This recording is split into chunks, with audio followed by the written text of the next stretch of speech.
The hardest part of a script to nail is the ending. Everything has been building up to this one moment, and if the writer doesn't deliver, the movie could be doomed. Audiences love finality in movies, and prefer it if they understand what happened in a film. But sometimes the conclusion throws them for a loop, and they're more concerned about figuring out those last moments than anything else. Here are Screen Rant's 10 confusing movie endings explained.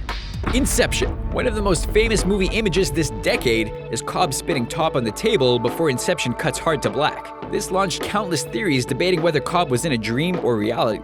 But audiences were missing the point. An interpretation Christopher Nolan agrees with suggests that the point of the scene isn't to tell where Cobb is. It represents an arc in his mindset. After concerning himself with the dream or reality query, Cobb simply didn't care after seeing his kids and walked away from the top. No matter where the hero is, he got the happy ending he deserved. American Psycho. This is another case where audiences are left wondering if the events actually happened or all took place in the main character's head. When he confesses his grisly crimes, Patrick Bateman is simply ignored by those he tells, hinting that it was all a hallucination. The author of the source novel says that if that were the case, the entire point of the book would be moot. American Psycho is a satire tale poking fun at the shallow mindset of yuppie culture. The reaction to Bateman's confession shows that even when a serial killer owns up, nobody cares since it doesn't affect them directly. No Country for Old Men. After failing to capture notorious killer Anton Chigurh, retiring Sheriff Ed Tom Bell recalls a dream he had about seeing his father riding past, going somewhere to set a fire. The movie fades to black when he's done telling a story, so many were left wondering what just happened. Bell is reflecting upon his life and realizes that it's time for him to move on and join his father wherever he went to light that fire. Viewers were so invested in the Llewellyn vs. Chigurh pursuit that they missed the main theme of the film. It's all there in the title. Interstellar. In this space epic's third act, Cooper drops himself into a black hole and lands in a fifth-dimensional tesseract placed there by future humans. He uses his love for daughter Murph to communicate back to Earth to save mankind. How did the tesseract get there? One explanation is that the movie deals with alternate realities and universes, making a non-linear timeline possible. The present-day humans were in dire times during Interstellar, so it's unlikely they became the same future humans depicted. Beings from another dimension were reaching out to lend a helping hand. For what? We'll leave that up to you. The Wrestler. The final image of Darren Aronofsky's sports drama is protagonist Randy jumping off the ropes and then cutting to the end credits. His fate is left up to the viewer, but there's strong evidence that he dies in the match. Randy has a serious heart condition and is told by doctors continuing to wrestle could kill him. But Randy has damaged all relationships he has and goes back to the ring where he can feel alive. Aronofsky even agrees with this interpretation, saying in an interview, if not now, when, in regards to Randy's death. Shutter Island. Leo DiCaprio sure likes to keep viewers guessing.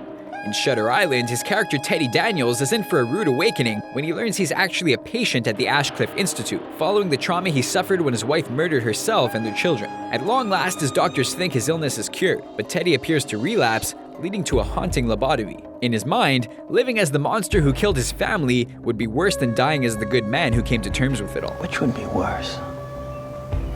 To live as a monster? Or to die as a good man? Total Recall. When Quaid's adventure plays out a little too close to the description offered by the recall officials, many are wondering if the events were all just a dream.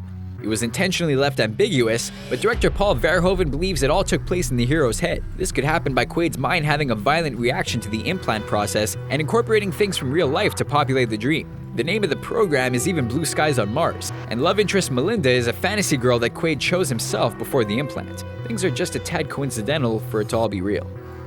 2001: A Space Odyssey. The floating star child that's featured in 2001's final shot is a part of cinematic history, but what does it all mean? Stanley Kubrick himself tried to provide some answers. The entire film serves as a metaphor for mankind's evolution, beginning with the apes billions of years ago and working to futuristic intergalactic travel. The main astronaut, Bowman, is reborn as an enhanced being and returns to Earth to take the next big step for the species. In a way, that's inspiring, since it portrays everything as hopeful and always looking ahead to better ourselves.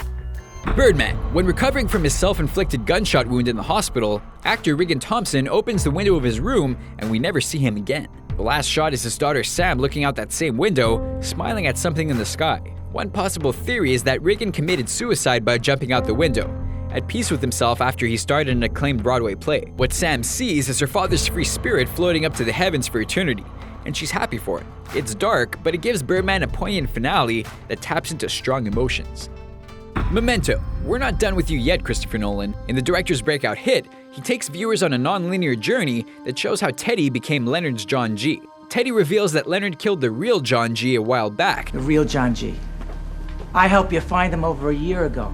He's already dead. And has been hunting others so Teddy can get rid of some bad guys and keep Leonard happy. There's a photograph of Leonard that suggests Teddy's telling the truth, and Leonard even admits he lies to himself sometimes. If he's willing to bend the truth to fit his needs, it's not out of the question he would change his target to Teddy. Those are our interpretations of how these confusing movies really ended. Do you have any other explanations we might have missed? Let us know what you think in the comments section, and if you haven't already, subscribe to Screen Rant for more videos like this one.